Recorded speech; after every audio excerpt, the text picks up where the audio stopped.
Hola, te damos la bienvenida de parte de la Iglesia Bautista Palabra de Vida en Tampa, Florida. Es un gozo para nosotros compartir este mensaje contigo. Esperamos que sea de edificación. Para más información, visita nuestro sitio en internet. Que Dios te bendiga.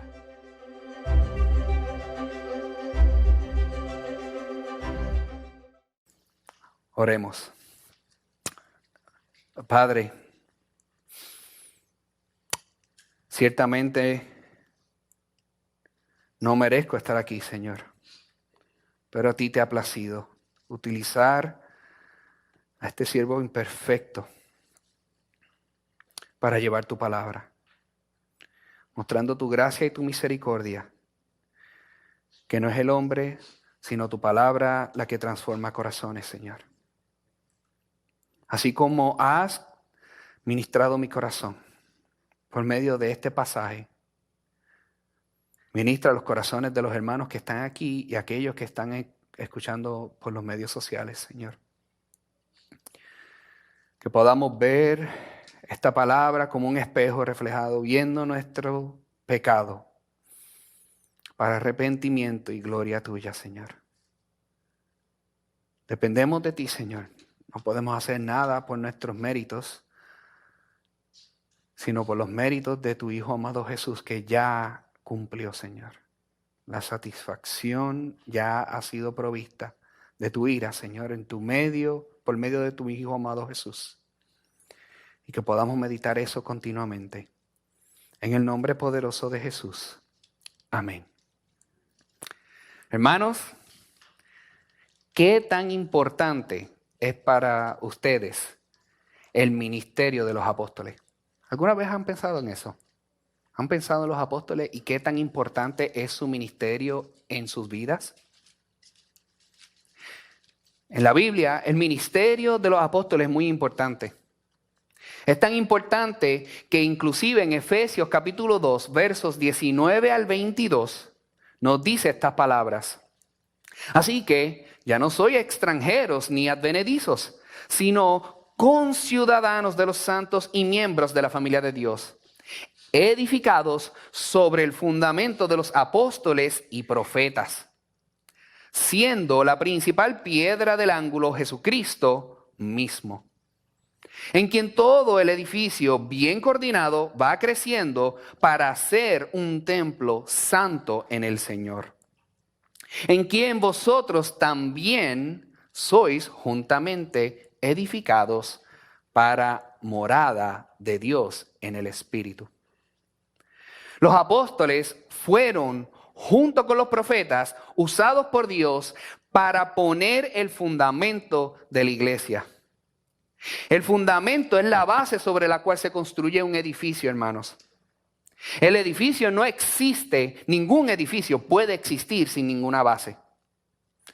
Podemos decir que la iglesia no puede existir sin Cristo, pero tampoco podemos decir que la iglesia no existiera sin Cristo, pero tampoco pudiera ser edificada sin el fundamento de los apóstoles y profetas. Quita a los apóstoles y profetas y te quedas sin un fundamento de la iglesia. Todos nosotros, los creyentes, dependemos de ellos. Pero los apóstoles no son importantes por ellos mismos, sino porque ellos enseñaron sobre Cristo. Ellos enseñaron el mensaje del Evangelio. Por supuesto, no estamos hablando de los apóstoles modernos que vemos hoy día. Ellos son falsos apóstoles, hermanos. Los apóstoles verdaderos vieron a Cristo resucitado, caminaron con Él y aprendieron de Él. Y luego enseñaron y escribieron lo que Cristo mismo les reveló. Esto era un gran problema para la iglesia de Galacia. Allí estaba siendo atacado el apóstol Pablo. Y Pablo era un apóstol verdadero, genuino y enviado por Cristo. Y tuvo que defender su ministerio. Eso es exactamente lo que hace en este pasaje de Gálatas, capítulo 1, versos 10 al 24. De hecho, el título de este mensaje es la defensa de un apóstol. Para negar el mensaje del evangelio, los falsos maestros en Galacia tenían que desacreditar a los mensajeros del evangelio. Pero Pablo no se queda de manos cruzadas. Él se defiende. Y eso es lo que vamos a estar hablando esta tarde. ¿Cómo se defiende Pablo? Veamos en primer lugar que Pablo se defiende primero viendo su motivación. Y lo vemos en Gálatas capítulo 1, verso 10. Miren conmigo en sus Biblias el versículo número 10, que dice: pues busco ahora el favor de los hombres o el de Dios, o trato de agradar a los hombres. Pues si todavía agradara a los hombres, no sería siervo de Cristo. Pablo acaba de comenzar su carta a los Gálatas y él no deja sus palabras, y él nos deja las palabras más severas aquí en este pasaje. Él dice en los versículos anteriores: maldito quien predique otro evangelio. Maldito quien predique otro evangelio. Y ahora Pablo continúa avanzando su defensa con una pregunta directa. ¿Qué dicen ustedes? ¿Busco yo el favor de los hombres o busco yo el favor de Dios? ¿O busco yo agradar al hombre o yo busco agradar a Dios? Sin ninguna duda, Pablo está totalmente molesto. Él está lleno de enojo santo contra los falsos maestros en la iglesia de Galacia. Los judaizantes habían acusado a Pablo. ¿Pero de qué estaban acusando a Pablo? ¿De qué lo acusaban? De que él estaba dispuesto a decir algo falso con tal de ganar el favor de la gente y ser popular. Eso no sucede hoy día, eso era solo en aquel tiempo. Ellos decían que cuando Pablo estaba con los judíos, se comportaba como un judío. Pero también decían que cuando Pablo estaba con los gentiles, les decía que no tenían que cumplir la ley ni circuncidarse. Esta era una acusación, hermanos, bien seria que estaban haciendo en contra de Pablo. Lo único que le importa a Pablo es su propia reputación y quedar bien con la gente. Eso era lo que estaban diciendo ellos. Pero, ¿cómo podía estar buscando agradar a la gente un hombre que declaraba una maldición sobre quien cambiara el evangelio? En los versos 6 al 9, Pablo explicó que solo hay un evangelio verdadero, no hay más ningún otro. Y si algún ser celestial, inclusive él mismo, cambia ese mensaje, sea maldito. Y luego de esa fuerte declaración en los versos 6 al 9, hace estas preguntas en el verso 10. ¿Busco ahora el favor de los hombres o el de Dios? ¿O trato de agradar a los hombres? ¿O buscar el favor de Dios?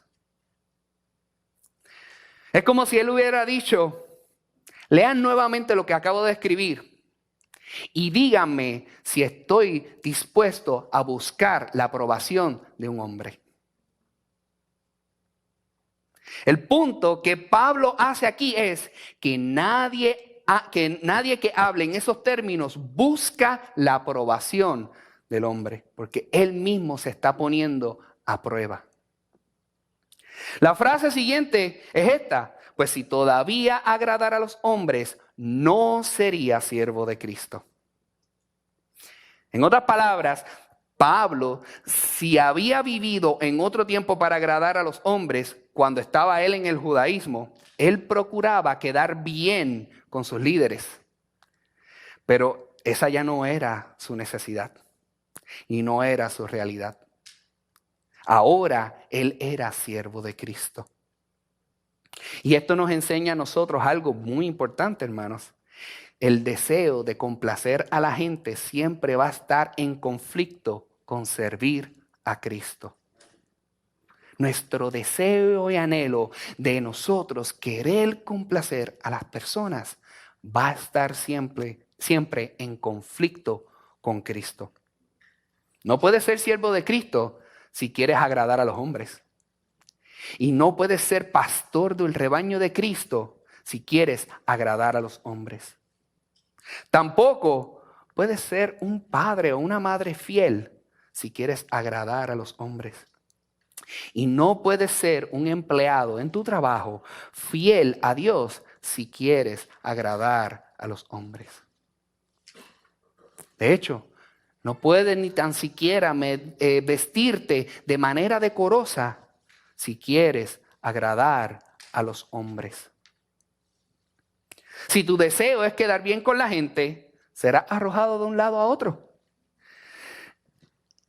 Solo por las demandas y las expectativas de las personas que siempre están cambiando. Pero si tu deseo es agradar a Cristo, solo tendrás a una persona que complacer. Ya no son muchas, solo a una, es a Cristo. Así que dejémonos de ese conflicto de intereses y sigamos solo a Cristo. Joven que me escuchas, el Evangelio nos libra a nosotros de buscar la aprobación de los demás. Porque Cristo, ya por medio de Cristo, hemos sido aprobados delante de Él mismo. Dios está complacido con nosotros. El Evangelio nos libera de luchar por el favor y la aprobación de otros. Es en Cristo que nosotros estamos completos y nosotros somos aceptados en Cristo. Si siempre estás luchando por quedar bien con todos, con tus compañeros de escuela o en tu trabajo, con los miembros de tu familia, ven a Cristo. Cree en el Evangelio. Arrepiéntete de vivir una vida de buscar agradar al hombre y comienza a vivir creyendo de que Cristo te presentó perfecto delante de Dios. Recordemos esto, hermano. Pablo está defendiendo el Evangelio. Y para defender el Evangelio, él debe de defender su apostolado, como nos decía el pastor Eric en sus sermones anteriores.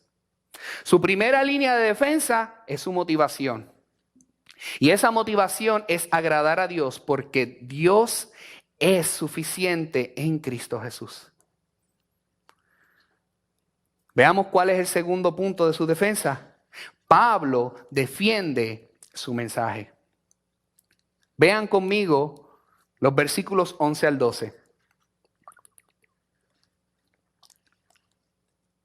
¿Lo tienen, hermanos? Mas os hago saber, hermanos, que el evangelio anunciado por mí no es según hombre. Pues yo ni lo recibí ni lo aprendí de hombre alguno, sino por revelación de Jesucristo. Pablo dice, mas os hago saber. Es como si Pablo estuviera diciendo en el lenguaje actual, en esto voy a ser perfectamente claro. Atiendan, en esto quiero ser perfectamente claro. Ahora notemos cómo Pablo se dirige a los Gálatas, mas os hago saber, hermanos. Pablo, a pesar de la crisis en la iglesia de Galacia, Pablo se dirige a los miembros de estas iglesias como un miembro de la familia, que busca rescatar a sus queridos de una ruina. No un extraño, sino como un hermano. Esto nos deja una aplicación a nosotros. Iglesia, palabra de vida. Todo lo que hagamos para exhortar a hermanos y hermanas, que sea con amor. Como el amor de la familia más amada y valorada. No actuemos por desprecio o venganza. Siempre actuemos para restaurar y edificar en amor. Esto es lo que Pablo dice a sus amados hermanos en los versos 11 y 12. Mas os hago saber, hermanos, que el evangelio anunciado por mí no es según hombre. Pues yo ni lo recibí ni lo aprendí de hombre alguno, sino por revelación de Jesucristo. En Gálatas capítulo 1, verso 9, Pablo dice, si alguno os predica diferente evangelio del que habéis recibido, sea anatema, o sea maldito. Solamente hay un evangelio y nada más. El evangelio verdadero son las buenas noticias de que Dios salva a pecadores por medio de la obra de Cristo Jesús en la cruz. A ese mensaje ni se te ocurra añadirle algo. Que ni se te ocurra. La salvación es solo por la gracia de Dios, como cantábamos. Solo por la fe. Nadie es salvo por las obras de la ley. Y ese es el mensaje que Pablo anunció. Ese es el mensaje que Pablo predicó durante su ministerio. Todo su ministerio. Ese mensaje no viene de hombre. Ningún ser humano es la fuente de ese evangelio. No puede ser. Ningún ser humano tiene esa autoridad detrás del evangelio. Cristo Jesús es quien mandó a Pablo a que predicara ese evangelio. Es importante que notemos que la herejía de los Gálatas era la justificación por la fe en Cristo más las obras. Es como una ecuación. La ecuación del evangelio es Cristo y nada más. Pero la ecuación de los Gálatas que ellos estaban teniendo era Cristo más las obras. Eso es salvación. Pero la ecuación del evangelio es solo Cristo y nada más. Eso es salvación.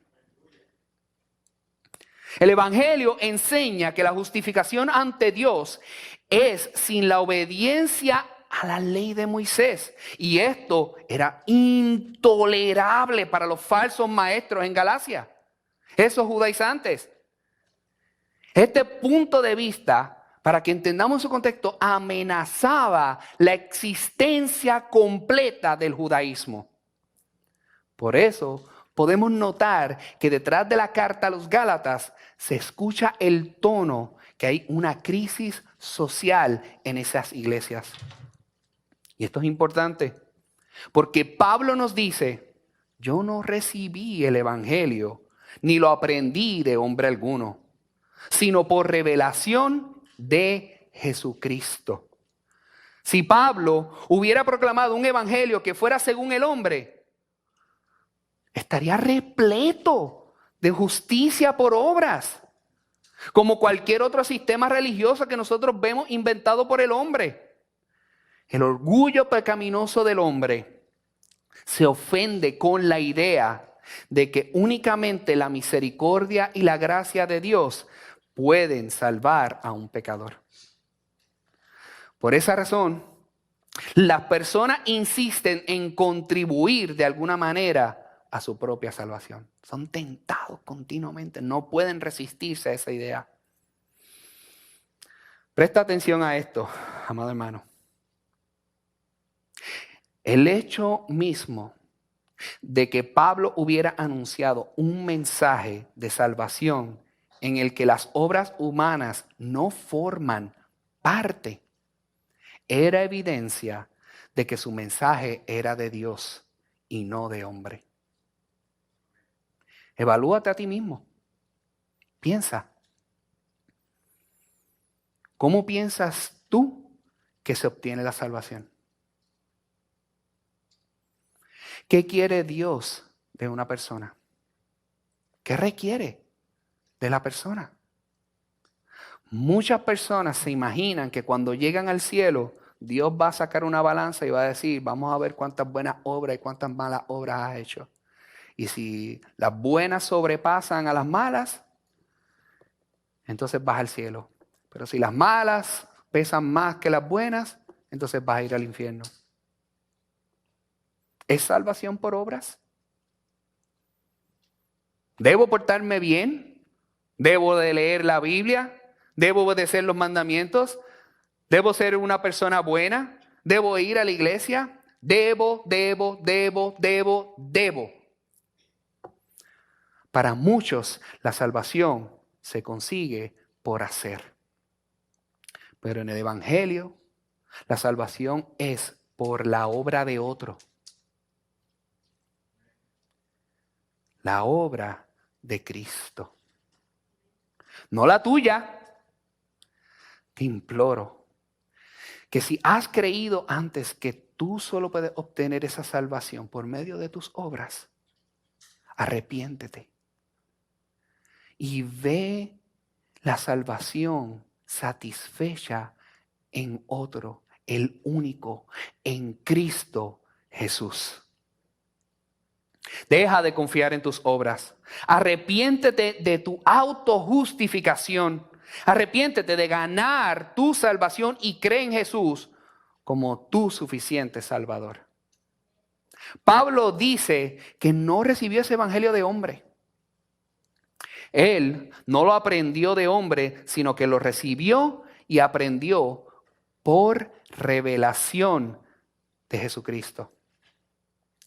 Pablo deja claro que este mensaje no había sido enseñado ni transmitido por alguna persona. Más bien lo recibió por revelación. ¿Qué quiere decir eso por revelación? Era que estaba escondido antes y Dios lo ha dado a conocer a Pablo en ese momento. ¿Cómo se defiende Pablo? Pablo se defiende su motivación, defiende su mensaje y ahora en tercer lugar, Pablo defiende su testimonio de conversión. Los versos 13 al 14 nos dice: porque ya habéis oído acerca de mi conducta en otro tiempo en el judaísmo, que perseguía sobremanera a la iglesia de Dios y la asolaba. Y en el judaísmo aventajaba a muchos de mis contemporáneos en mi nación, siendo mucho más celoso de las tradiciones de mis padres. Una cosa es afirmar que se ha recibido una revelación directa de Dios. Pero otro asunto es probarlo. ¿Quién puede probar esa revelación? Muchas personas han hecho afirmaciones falsas de haber recibido una revelación de parte de Dios, como muchos lo hacen hoy día. En estos versículos, Pablo comienza a narrar su vida antes de convertirse al Evangelio. El describir la posición que alcanzó en otro tiempo y las actividades que realizó mientras estuvo en el judaísmo. ¿Y por qué él tiene que hacer esto? Pablo está presentando una prueba negativa de que su mensaje de gracia no se basaba ni en las creencias, circunstancias o acontecimientos de su vida pasada. No había nada de influencia en eso. Pablo dice que perseguía en sobremanera a la iglesia de Dios y la asolaba. La perseguía y la asolaba en sobremanera. Con esta frase, él está mostrando que antes de encontrarse con Cristo, él tenía una intención persistente, continua y destructiva para completamente aniquilar y extinguir por completo a la iglesia. Esa era su meta principal. Pablo era celoso de la ley y a las tradiciones judías, pero por eso perseguía a la iglesia. Además, él quería avanzar como fariseo. Quizás nadie se le igualaba a Pablo porque era un hombre con iniciativa. En su posición por el judaísmo y su intolerancia frente al evangelio. Una persona con esas credenciales y con ese carácter, es imposible que eso lo llevara a ser cristiano. De hecho, John Stott escribe al respecto y dice: ahora bien, un hombre con esa condición mental y emocional no está de ánimo para cambiar su manera de pensar, ni siquiera para que le sea cambiada por los hombres. Dios era el único que podía alcanzarle. Y gloria a Dios que lo hizo. Dios lo hizo. Pablo dice en el verso 14, en el judaísmo aventajaba a muchos de mis contemporáneos en mi nación, siendo mucho más celoso de las tradiciones de mis padres. Si alguien estaba avanzando en el judaísmo para ocupar estas posiciones grandes de honor, era Pablo. Si la salvación dependiera de los logros religiosos, Pablo estaría primero en fila para recibirla. Pablo estaba avanzando en la religión, pero él no estaba avanzando en su relación con Dios. Y aquí debemos prestar gran atención, hermanos. Por el bien de tu alma, recuerda que los logros religiosos no miden con precisión el crecimiento espiritual genuino. Los logros religiosos no van a medir de ninguna manera tu crecimiento espiritual delante de Dios. Muchas personas vemos que crecen porque han tomado cursos teológicos, otros títulos académicos, algunos porque se desarrollan en los grupos de música, ministerios, hasta llegan a ser maestros. Pero nunca han crecido en fe, en una vida piadosa, en poder decir que el poder del Espíritu Santo en su vida se va viendo manifestado cada día. No te engañes, no te engañes. La actividad religiosa y el trabajo religioso no son sinónimos de una vida piadosa que honra a Dios. Dios salvó a Pablo de esa vida, una vida falsa de actividad religiosa, pero en muerte espiritual. ¿Cómo se defiende Pablo? Pablo defiende su motivación, defiende su mensaje, defiende su testimonio de conversión. Y ahora, en cuarto lugar, Pablo defiende su llamado. Los versículos 15 y la primera parte del verso 16. Pero cuando agradó a Dios, que me apartó desde el vientre de mi madre y me llamó por su gracia, revelar a su Hijo en mí. Dios salvó a este hombre, le mostró su gracia y lo sacó de esa vida de perseguir cristianos y creer que se estaba ganando la salvación por las obras de la ley. Y Pablo se dio cuenta que la obra de Dios sobre su vida claramente comenzó antes que él naciera. El momento de conversión y llamado de Pablo lo vemos narrado claramente en Hechos capítulo 9. Pero Pablo sabía que Dios lo había apartado desde el vientre de su madre para su ministerio como proclamador del evangelio, de la gracia de Dios. Pablo no había tomado ninguna decisión al respecto y Pablo no había hecho ni bien ni mal. Pero Dios le salvó y le llamó por su gracia, sin haber hecho nada. Esto se llama la soberanía de Dios en la salvación, hermano. La soberanía de Dios en la salvación del ser humano. Dios decide a quién va a salvar. Como nos dice en Efesios 1, según el puro afecto de su voluntad. Dios es poderoso en la salvación de pecadores y es soberano sobre ella. Y también soberano para llamar a sus siervos para que sirvan a su iglesia. ¿Acaso eso no es maravilloso? Que no está en nuestras manos, no fue nada improvisado, no fue algo que nosotros ofrecimos. Desde antes que nosotros hubiésemos hecho algo, ya Dios nos había escogido. ¡Qué maravilloso! Dios es glorificado en salvar a un perseguidor de la iglesia y a un asesino de cristianos.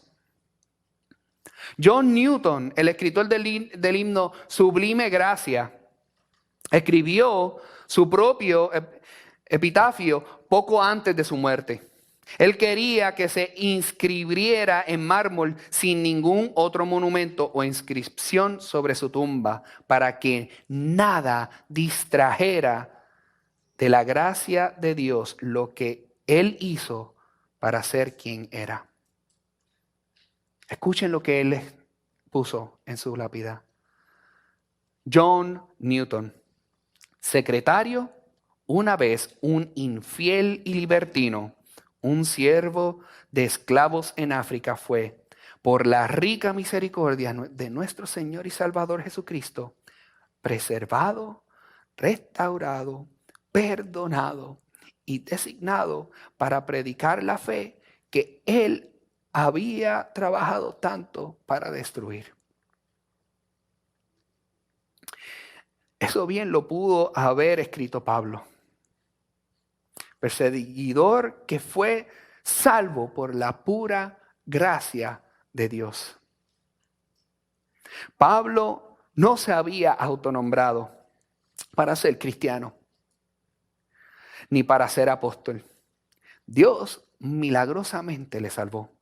Dios soberanamente lo llamó a ser apóstol. Los Gálatas estaban atacando a un hombre salvado y llamado por Dios mismo para el servicio de la iglesia. Y por eso Pablo se defiende. Defiende su motivación, su mensaje, testimonio de conversión y su llamado. Y ahora, por quinto y último lugar, Pablo defiende su ministerio. Los versos 16 al 24.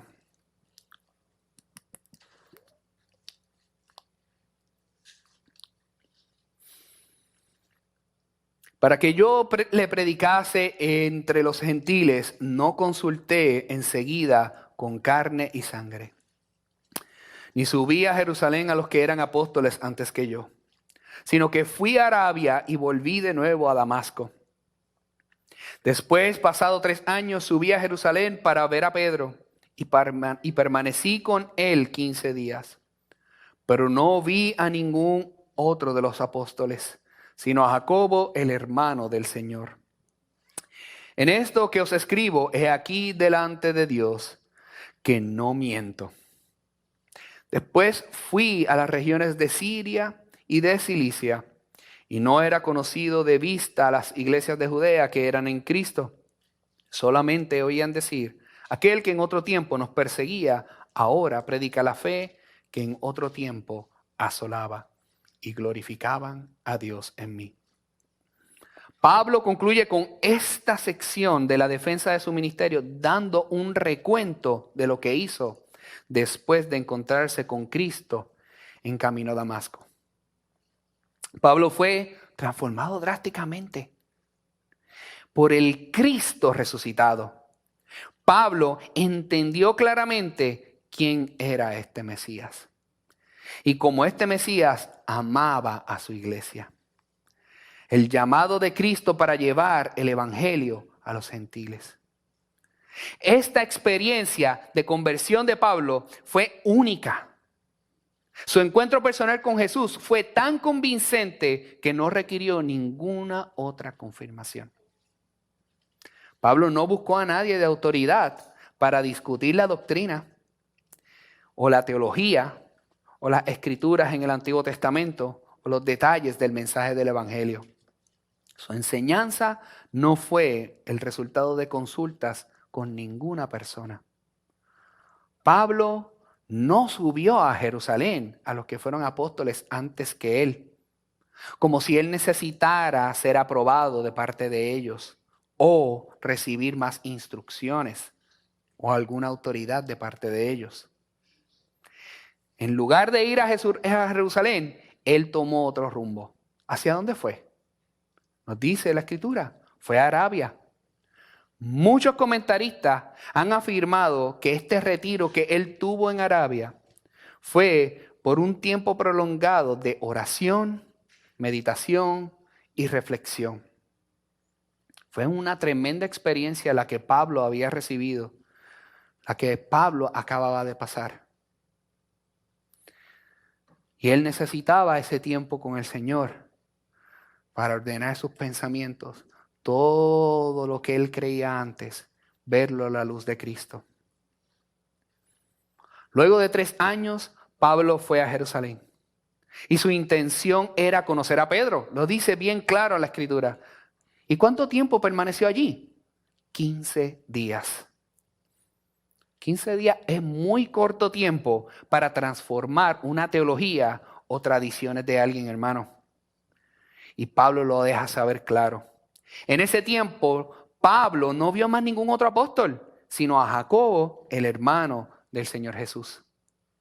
El argumento de Pablo aquí es que esto es un relato consecutivo de su vida como creyente, desde su conversión, con un énfasis especial a sus visitas a Jerusalén, ya que estaba siendo acusado de que él aprendió de los apóstoles, de que el mensaje del evangelio era dado por los apóstoles y era un mensaje ya que él continuó pasando.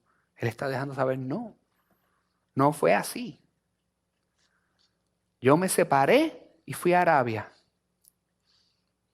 Y no fue hasta 3 años después que yo voy a Jerusalén. Y solo paso 15 días y solo quería conocer a Pedro. Con la frase, en esto que os escribo, he aquí delante de Dios que no miento. Pablo está dando a sus lectores, los judaizantes, la máxima confianza. Esta frase era un voto judío para garantizar que él estaba diciendo la verdad. Es como si él quisiera decir, ahora lo que les estoy diciendo es la verdad. Lo escribo como si estuviera ante el tribunal de Dios y no miento. El punto de Pablo es asegurar a los de Galacia que había recibido su evangelio del Señor Jesús por vía directa y no de los apóstoles. Después que Pablo salió de Jerusalén, fue a las regiones de Siria y Sicilia. En esa última región se encontraba Tarso, su ciudad natal. Este desplazamiento fue precipitado por otro grupo de judíos hostiles que procuraban matarle, que lo vemos en Hechos capítulo 9, verso 29. Fue escoltado fuera de Jerusalén hasta la ciudad portuaria de Cesarea, donde es probable que haya embarcado hasta llegar a su ciudad natal. Entonces, en el verso 23 nos dice, concluyendo Pablo, solamente oían decir, aquel que en otro tiempo nos perseguía, ahora predica la fe que en otro tiempo asolaba. Lo que Pablo, el antiguo perseguidor, ahora proclamaba la fe. Y no era solo su fe, ni tampoco la fe de la iglesia, sino la fe. Aquí está la fe que la iglesia profesaba y el mensaje en que se proclamaba esa fe. No se hace ninguna diferencia de énfasis o contenido entre el evangelio que proclamaba Pablo y el evangelio como ellos lo entendían los judíos. Probablemente no sabían nada de tal diferencia. Lo que sabían era que Pablo estaba ahora proclamando la misma fe en Cristo que ellos mismos habían abrazado y la fe por la cual una vez habían sido perseguidos por él. ¿Acaso tu testimonio muestra eso? ¿Dices que eres creyente? ¿La gente puede decir lo que tú eras y lo que eres ahora? ¿Que hay una diferencia, un cambio? ¿Que lo que predicas es precisamente lo que vives? Pablo está enseñando esto. Pero no de que él lo decía, sino que otras personas hablaban de él. ¿Cuántos hermanos pueden decir de ti que pueden ver el evangelio en tu vida porque conocieron o inclusive habían oído de tu vida pasada y ahora ven y escuchan tu vida presente. El versículo 24 dice, y glorificaban a Dios en mí. Sus hermanos cristianos no pudieron dudar más que él era un hombre de Dios con elección y dones especiales. Y en vista de esto, Pablo confirma que glorificaban a Dios por su causa. Todo lo que Pablo ha dado a entender por medio de esta autobiografía detallada es que las acusaciones de los judaizantes eran absurdas y superficiales. La vida transformada de Pablo trajo alegría a los creyentes que lo vieron o escucharon sobre él. Su nueva vida lo había asombrado, porque solo Dios podía haber convertido a este celoso perseguidor de cristianos en un cristiano. Puede que no hayamos tenido un cambio tan dramático como el de Pablo, pero nuestras vidas deberían honrar a Dios en todos los sentidos cuando la gente te mira. ¿Reconocen que Dios ha hecho cambios en tu vida? ¿Esos hermanos? ¿Esas personas? De hecho, todavía como creyente, ven áreas de tu vida de cómo tú has continuado cambiando, mostrando continuamente la obra salvífica de Cristo por medio de tu santificación.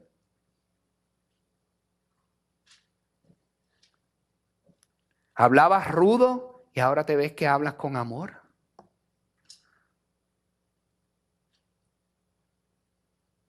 Eras apresurado, una persona con ira y ahora te ven hablando con paciencia, con diligencia. Ya no por emociones, sino pensando siempre por el bien del hermano, por el evangelio que sea glorificado y exaltado. Hermanos, ¿pueden decir eso sobre ustedes? Y con esto concluyo. El argumento de Pablo había sido así. Recibí mi evangelio directamente de Jesucristo, no de ninguna otra fuente humana. Solo visité Jerusalén por un tiempo considerable después de mi conversión. Y luego solo estuve allí por un corto tiempo para conocer a Pedro. Lejos de ser un clon de los apóstoles o un protegido de las iglesias que establecieron en Judea, apenas me conocían la mayoría de los cristianos allí. Pero cuando se enteraron de lo que Dios estaba haciendo a través de mí, alabaron y glorificaron por eso. No era una vergüenza para la iglesia de Jerusalén, ni para los hermanos y hermanas de Judea. Más bien, por la gracia de Dios, yo era causa de su regocijo. ¿Acaso tú estás así de convencido de como Pablo del evangelio? ¿De que tu vida testifica eso? ¿Titubeas o juegas en contar tu testimonio de cómo Dios te salvó? Dios quiere que cada día demos evidencia de esa gracia que Él nos mostró a nosotros. Oremos.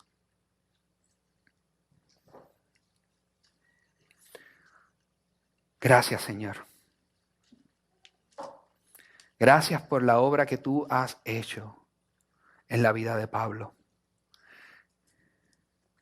Gracias porque su vida de testimonio y sus expresiones en el Nuevo Testamento, en sus cartas, podemos ver claramente tu gracia, Señor.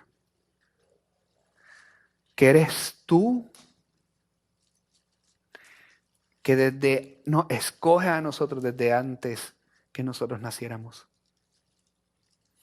Y que nosotros no podemos aportar nada para nuestras obras. La salvación es solo en Cristo Jesús. Padre, líbranos de la tentación de nosotros en algún momento querer añadir una obra a nuestra salvación. Líbranos, Señor. Y que podamos siempre tener claro que solo por tu gracia, por fe, es la obra, el sacrificio que hizo Jesús en la cruz, nosotros podemos tener salvación. Que por medio de su resurrección, ahora nosotros también resucitamos, Señor. Y tenemos vida eterna contigo, Señor.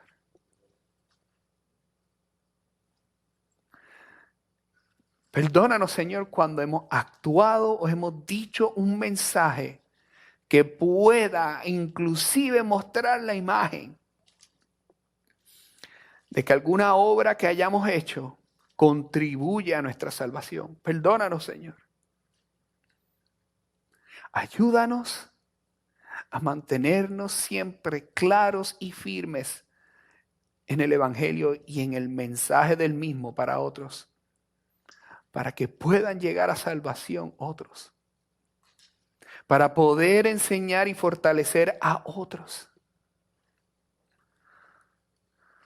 Que el Evangelio sea claro y contundente en nuestras vidas.